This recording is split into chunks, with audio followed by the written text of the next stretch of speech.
নমস্কার বন্ধুরা। আজকে আমাদের আলোচনার বিষয়বস্তু হলো কৌশলগত ব্যবস্থাপনা বা ইংরেজিতে স্ট্র্যাটেজিক ম্যানেজমেন্ট। তো কৌশলগত ব্যবস্থাপনা বলতে কৌশল বা স্ট্র্যাটেজি অতি প্রাচীনকাল থেকে যুদ্ধে ব্যবহৃত করা আসছে। প্রকৃতপক্ষে শত্রুর মোকাবিলায় যুদ্ধক্ষেত্রের যে রণ পরিকল্পনার হাতিয়ার হিসাবেই এই কৌশলের উদ্ভব। এটি ছিল একটি রণকৌশল। প্রাচীন মিশরীয়, চৈনিক, ভারতীয়, ব্যাবিলনীয়, গ্রিক, রোমান সভ্যতায় রণকৌশল হিসাবেই এর ব্যবহার ও বিস্তৃতি। একসময় এই কৌশল রাষ্ট্রীয় রাজনৈতিক হাতিয়ার হিসাবে ব্যবহার করা শুরু হল। পরবর্তী সময়ে বাজার প্রতিযোগিতায় হাতিয়ার হিসাবে এই কৌশলের ব্যবহার আরম্ভ হয়। প্রতিযোগীদের হারিয়ে বাজার দখল করার যে যুদ্ধে কৌশল ব্যবহার হতে থাকে এবং কালক্রমে কৌশল হয়ে ওঠে ব্যবসার জগতে বহুল ব্যবহৃত এক অপ্রতিরোধ্য হাতিয়ার। নিকট অতীত থেকে কৌশল সব ধরনের ব্যবসায়ী ও অব্যবসায়ী প্রতিষ্ঠানে ব্যবহৃত হয়ে আসছে। তাহলে কৌশল কাকে বলে? What is strategy? কৌশল বা স্ট্র্যাটেজি হলো একটি দীর্ঘ মেয়াদি সমন্বিত পরিকল্পনা যার মাধ্যমে সংগঠনের মৌলিক যে লক্ষ্যসমূহ অর্জন করার চেষ্টা করা হয়। কৌশলকে খেলার একটি পরিকল্পনা বলা হয়, যেটি ব্যবহার করে ব্যবস্থাপনা প্রতিষ্ঠানের বাজার অবস্থান তৈরি করে, এর কার্যক্রম সম্পাদন করে, ক্রেতা আকর্ষণ ও সন্তুষ্টি করে, বাজারে সফলভাবে প্রতিযোগিতা করে ও সাংগঠনিক উদ্দেশ্যগুলি অর্জন করে। এই জন্যে কৌশলের সঙ্গে একটি নির্দিষ্ট বাজার প্রতিযোগিতা মোকাবিলার ধরন ও প্রাতিষ্ঠানিক কার্যক্রমের প্রকৃতি বিচার করে একটি ভালো কার্যক্রম বাছাই করা ও তাতে সম্পদ ব্যবহারের সিদ্ধান্ত নেওয়া জড়িত। কৌশল শব্দটি ইংরেজি স্ট্র্যাটেজি শব্দের বাংলা প্রতিশব্দ। স্ট্র্যাটেজি শব্দটি দুটি গ্রিক শব্দের সংমিশ্রণে উদ্ভূত। একটি হলো স্ট্র্যাটস, যার অর্থ হলো সেনা দল বা আর্মি। অন্যটি হলো এগেইন বা অ্যাগো, যার অর্থ হলো পরিকল্পনা করা। এর থেকে বোঝা যায় কৌশল ছিল যুদ্ধের পরিকল্পনা করা ও যুদ্ধ পরিচালনা করার একটি যৌক্তিক কলা, যার মাধ্যমে যুদ্ধের ময়দানে বিভিন্ন সেনা ইউনিটের মধ্যে কার্যকর সমন্বয় ঘটিয়ে জয় নিশ্চিত করা হতো। বর্তমানে সাংগঠনিক ব্যবস্থাপনায় কৌশল হল বাজার প্রতিযোগিতায় টিকে থাকার একটি শক্তিশালী হাতিয়ার। তাহলে কৌশল হলো একটি একাঙ্গীকৃত বা সমন্বিত অঙ্গীকার ও কার্যক্রমের একটি গুচ্ছ বা সেট, যা মুখ্য সক্ষমতাকে স্বার্থোদ্ধারে ব্যবহার করা ও প্রতিযোগিতামূলক সুবিধা অর্জন করার জন্য নকশা প্রস্তুত করা। A strategy is an integrated and coordinated set of commitments and actions designed to exploit core components or competencies and gain a competitive advantage. কৌশল হলো একটি প্রতিষ্ঠানের মৌলিক দীর্ঘমেয়াদী লক্ষ্যসমূহ উদ্দেশ্যগুলি নির্ধারণ করা ও কার্যক্রম গ্রহণ করা এবং এ সকল লক্ষ্যসমূহ অর্জনের জন্য কার্যক্রমকে জুৎসই করা ও প্রয়োজনীয় সম্পদ বরাদ্দ করা। Strategy is the determination of the basic long-term goals and objectives of an enterprise and the adaptation of courses of action and the allocation of resources necessary for carrying out these goals. কৌশল হলো একটি কর্মোদ্যোগ যা একটি সংগঠন তার লক্ষ্যসমূহ অর্জনের জন্য গ্রহণ করে। A strategy is an action that an organization takes to achieve its goal. কৌশল হলো কতগুলো কার্য উপায় যার মাধ্যমে দীর্ঘমেয়াদী উদ্দেশ্যগুলি অর্জিত হবে। Strategies are the means by which long-term objectives will be achieved.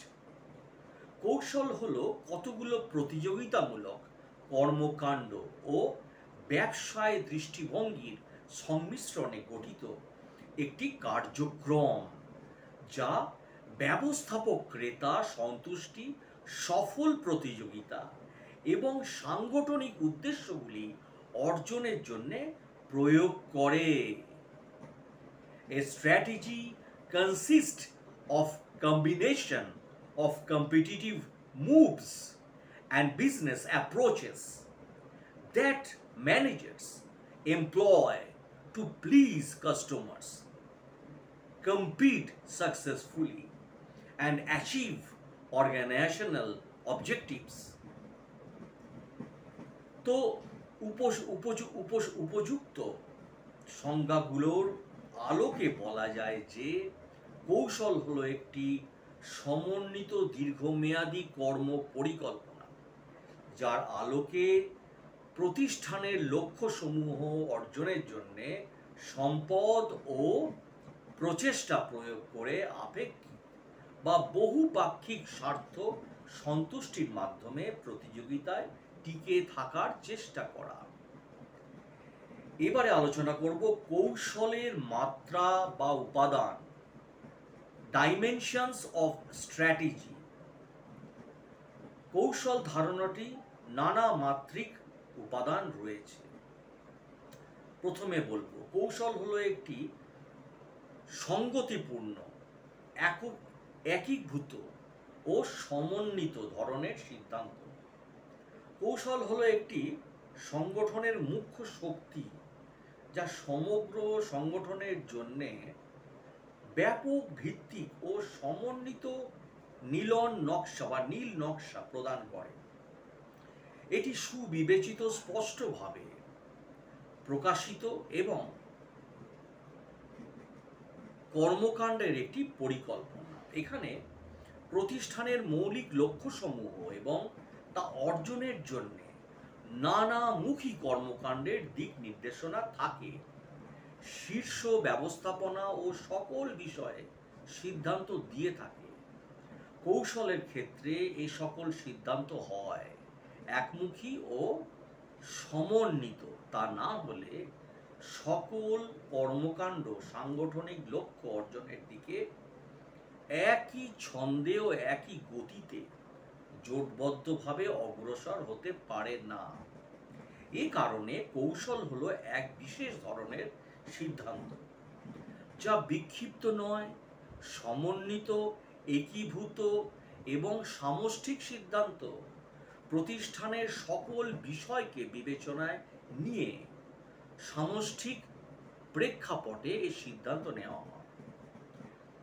2 নম্বর পয়েন্টে বলবো আমি, কৌশল হলো সাংগঠনিক অভিপ্সাকের দীর্ঘমেয়াদী উদ্দেশ্যগুলির আকারে প্রতিষ্ঠা করার একটি পন্থা। যে কোনো প্রতিষ্ঠান একটি স্বপ্ন নিয়ে প্রতিষ্ঠা করা হয়। সেই স্বপ্ন প্রতিষ্ঠানের মিশন ও ভিশনে সন্নিবেশিত থাকে। এ সকল সাংগঠনিক অভিংসাকে দীর্ঘমেয়াদী লক্ষ্য ও উদ্দেশ্য রূপান্তর করে প্রকাশ করা হয়। এগুলি হলো অর্জনের জন্য কর্মপরিকল্পনা তৈরি করা ও এর জন্যে প্রয়োজনীয় সম্পাদি নিয়োজিত করার একটি পথ হলো কৌশল। এবং এর জন্যে সবার আগে দীর্ঘমেয়াদী উদ্দেশ্যগুলি চিহ্নিত করতে হবে এবং সংজ্ঞায়িত করতে হবে। সময় ও পরিস্থিতির পরিবর্তনের প্রেক্ষাপটে এই দীর্ঘমেয়াদী উদ্দেশ্যগুলির বা উদ্দেশ্যাবলীর সংযোজন বিয়োজন করতে হবে। কৌশল ও কর্মপরিকল্পনাকে কৌশলের সঙ্গে এক লাইনে আনতে হবে ও প্রতিষ্ঠানের প্রাপ্ত সম্পদ, মনুষ্য, আর্থিক প্রযুক্তি ও অন্যান্য ভৌত সম্পদের সুষ্ঠু বন্টন করে উদ্দেশ্যগুলি কার্যকরভাবে অর্জন করতে হবে। তাই কৌশল হলো এই কাজগুলো করার একটি পন্থা। 3 নম্বর পয়েন্টে বলবো, কৌশল একটি প্রতিষ্ঠানের প্রতিযোগিতার ক্ষেত্র নির্দেশ করে। কৌশল একটি কেন্দ্রীয় বিষয় হলো প্রতিষ্ঠানের বর্তমান ব্যবসায় ও ভবিষ্যৎ ব্যবসায় নির্ধারণ করা। এর জন্যে কৌশল প্রণয়নকারীদের ব্যবসায়ের প্রবৃদ্ধি, বৈচিত্র্যকরণ ও পরিত্যাগকরণ বা বিলোপকরণ বিষয় বিবেচনা করতে হয়। কৌশলবিদগণ বাজার বিভক্তিকরণের মাধ্যমে প্রতিষ্ঠানের কার্যক্ষেত্র নিশ্চিহ্ন করে, চিহ্নিত করে। যেমন কোনো বাজারে এখন ব্যবসায় করবে, কোন বাজার বা কোন বাজারে পরে ব্যবসা করবে, কোন প্রতিযোগিতামূলক বাজারে প্রবেশ করবে এবং কিভাবে প্রতিযোগিতা করতে হবে তা পরিষ্কারভাবে সংজ্ঞায়িত করে চিহ্নিত করা। কৌশল এভাবেই প্রতিষ্ঠানের কার্যক্ষেত্র ও প্রতিযোগিতার ক্ষেত্র নির্ধারণ করে, যার মধ্যে সার্বিক কর্মকাণ্ড চালিত হয়। 4 নম্বর পয়েন্টে বলবো, কৌশল হলো প্রতিযোগিতামূলক সুবিধা অর্জনের একটি হাতিয়ার। কৌশলের মুখ্য লক্ষ্য হলো বাজারের প্রধান প্রতিযোগীদের তুলনায় দীর্ঘমেয়াদী টেকসই সুবিধা অর্জন করা। এর জন্যে কৌশলবিদগণ প্রতিষ্ঠানের সামর্থ্য ও দুর্বলতার আলোকে বহিস্থ পরিবেশে বিদ্যমান প্রতিষ্ঠানের সুযোগগুলো গ্রহণের জন্য পদক্ষেপ চিহ্নিত করেন ও এর হুমকিগুলো মোকাবিলা করার জন্য কর্মপন্থা গ্রহণ করেন। এসব করার মাধ্যমে বাজারে প্রতিযোগিতামূলক সুবিধা অর্জনের চেষ্টা করা হয়। এর জন্য কৌশল হলো বাজারে প্রতিযোগিতামূলক সুবিধা অর্জনের একটি কার্যকর হাতিয়ার। 5 নম্বর পয়েন্টে বলবো আমি, কৌশল হলো ব্যবস্থাপকীয় কাজগুলো নানা স্তরে পার্থক্যকরণের একটি যৌক্তিক ব্যবস্থা। যে কোনো প্রতিষ্ঠানের কৌশলগত কর্মকাণ্ডে অবদান রাখার বিচারে বিভিন্ন স্তরের ব্যবস্থাপনার দায় দায়িত্বের মধ্যে পার্থক্য আছে। কৌশলের প্রেক্ষাপটে ব্যবস্থাপনা কর্মকাণ্ডের 3টি পৃথক স্তর চিহ্নিত করা হয়েছে। সেগুলো হলো কর্পোরেট স্তর, ব্যবসায় স্তর এবং কার্যস্তর। কর্পোরেট স্তর ব্যবস্থাপনা বিভিন্ন কৌশল নির্দিষ্টকরণ, প্রতিষ্ঠানের সার্বিক মিশন নির্ধারণ, বিভিন্ন কার্য স্তর থেকে আসা প্রস্তাবনাগুলো পর্যালোচনা করে অনুমোদন ও বর্জন সিদ্ধান্ত প্রদান, বিভিন্ন ব্যবসায় প্রতিষ্ঠানের মধ্যে সম্পর্ক চিহ্নিতকরণ এবং তা থেকে ফায়দা তোলার ব্যবস্থাকরণ, কৌশলগত অগ্রাধিকারকরণের ভিত্তিতে সম্পদকে বন্টন ইত্যাদি কাজে অবদান রাখে। 6 নম্বর পয়েন্টে বলবো আমি, কৌশল হলো প্রতিষ্ঠানের দায় গ্রহণকারীদের প্রতি একটি অর্থনৈতিক ও অর্থনৈতিক অবদানের সংজ্ঞায়ন। প্রতিষ্ঠানের দায় গ্রহণকারীদের স্বার্থ সংরক্ষণ ও তাদের সন্তুষ্টি অর্জন করার জন্য কি কি কাজ করা দরকার তা কৌশল নির্ধারণ করে। এই দায় দায়িত্বের মধ্যে শেয়ার মালিক, কর্মচারী, ব্যবস্থাপক, ক্রেতা সাধারণ, সরবরাহকারী, সরকার, ঋণ প্রদানকারী, স্থানীয় জনগণ, স্থানীয় প্রশাসন ইত্যাদি পক্ষগুলো পড়ে। কৌশল এ সকল দায় গ্রহণকারীদের স্বার্থ চিহ্নিত করে তা পরিপূরণের জন্য প্রয়োজনীয় কার্যক্রমের রূপরেখা প্রদান করে ও কি কি অর্থনৈতিক ও অর্থনৈতিক পদক্ষেপ নেওয়া যায় তা নির্ধারণ করে ও তাদের আওতায় সংজ্ঞায়ন করে। যাতে কোনো রকম ভুল বোঝাবুঝি না হয়। তাহলে কৌশলের অভিপ্রায় নানা রকম, নানা শব্দে ও নানা পর্যায়ে তা প্রকাশ হয়েছে। তাই ভিশন বা রূপকল্প হলো উদ্যোক্তার স্বপ্ন, যারা কোনো প্রতিষ্ঠান গড়ে তোলেন তার বা তাদের একটি সুদৃঢ় প্রসারী স্বপ্ন থাকে। সেই স্বপ্ন, সেই কল্পবিন্যাস একটি অস্বচ্ছ অস্পষ্ট গন্তব্যের ধারণা, তা অর্জনের ইচ্ছা প্রকাশ করা, এটি হলো ভিশন বা রূপকল্প।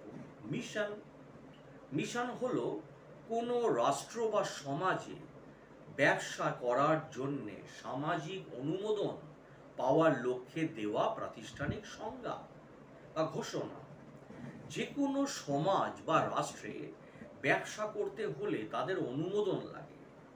যে পণ্য বা সেবা দিয়ে সমাজে ব্যবসা করা যাবে তার পক্ষে সামাজিক অনুমোদন লাগে। এর সামাজিক বৈধতা পাওয়ার জন্যে একটি প্রতিষ্ঠান জনসাধারণের উদ্দেশ্যে এর পণ্য বা সেবার যৌক্তিকতা ও গ্রহণযোগ্যতা নিয়ে যে ঘোষণা প্রদান করে তাই হলো মিশন। লক্ষ্য বা গোলস, লক্ষ্য হলো দীর্ঘমেয়াদী উদ্দেশ্য। এটি সাধারণভাবে বর্ণিত উদ্দেশ্য যা একটি প্রতিষ্ঠান 1 বছরের অধিক কাল পরে অর্জন করতে চায়। রূপকল্প ও মিশনের ছত্রছায়ায় এর লক্ষ্য নির্ধারণ করা হয়। লক্ষ্য অর্জনের ধারাবাহিকতায় রূপকল্প ও মিশন অর্জনের পথে সংগঠিত হয়ে এগিয়ে যায়। কর্পোরেট স্ট্র্যাটেজি বা কর্পোরেট কৌশল, কর্পোরেট কৌশল প্রতিষ্ঠানের বাজার নির্ধারণ করে ও কি ধরনের ব্যবসা করবে তা ঠিক করে।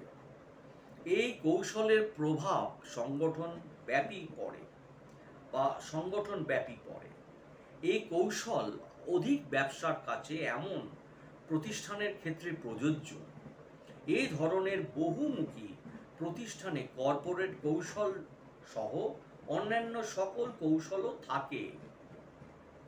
কিন্তু একমুখী সংগঠন বা শুধুমাত্র একটি ব্যবসার আছে এমন সংগঠনে কর্পোরেট কৌশল থাকে না। তবে ব্যবসায় কৌশলগত অন্যান্য সকল কৌশল থাকে।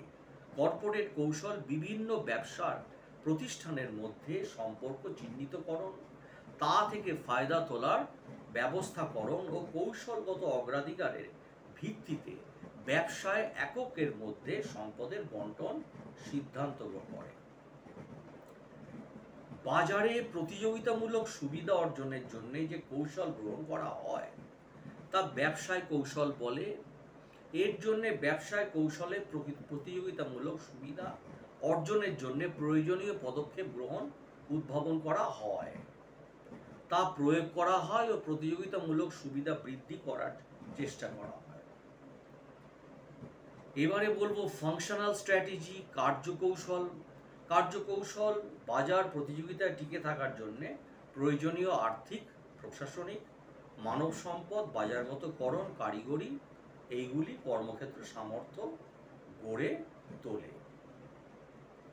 তো এই হলো আজকের ভিডিও। পরবর্তী ভিডিওতে আমি আলোচনা করব কৌশলগত ব্যবস্থাপনা, স্ট্র্যাটেজিক ম্যানেজমেন্ট। তো আজকের ভিডিও আমি এখানেই শেষ করছি। ভিডিওটি ভালো লাগলে প্লিজ আমার চ্যানেলটিকে সাবস্ক্রাইব ও শেয়ার করে দিন। অসংখ্য ধন্যবাদ।